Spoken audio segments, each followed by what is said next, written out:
गुफा का रहस्य। एक बार राजा विक्रमादित्य के राज्य में एक गांव था जहां हर कुछ दिनों में लोग अचानक गायब हो रहे थे। गांव के लोग बहुत डरे हुए थे। किसी को समझ नहीं आ रहा था कि लोग कहां जा रहे हैं। डर और अफवाहों का माहौल बन गया था। गांव वालों ने राजा विक्रम को अपनी समस्या बताई। उन्होंने कहा, महाराज, हमारे गांव के पास एक पुरानी गुफा है। हर बार जब कोई उस गुफा के पास जाता है तो वह गायब हो जाता है। कृपया हमारी मदद करें।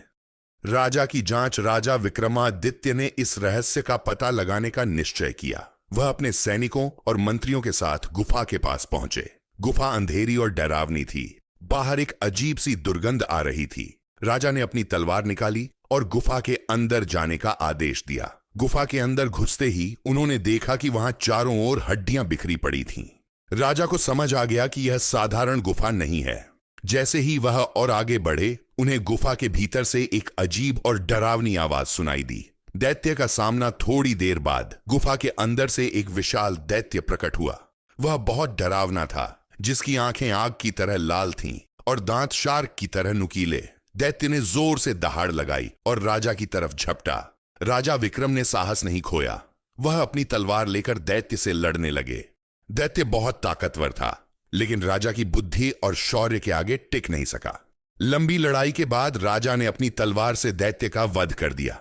गुफा को बंद करना। दैत्य को मारने के बाद राजा ने गुफा की जांच की और पाया कि यह दैत्य गांव के लोगों को खींचकर गुफा में लाता था और उन्हें खा जाता था। राजा ने आदेश दिया कि गुफा को पूरी तरह से बंद कर दिया जाए ताकि वहां कोई और खतरा न हो। गांव की मुक्ति। गांव वाले राजा विक्रम के साहस और बुद्धिमानी की प्रशंसा करने लगे।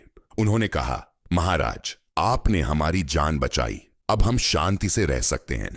इस तरह राजा विक्रम ने अपनी बहादुरी से गांव को एक बड़े संकट से बचाया और अपनी प्रजा का दिल जीत लिया। सीख।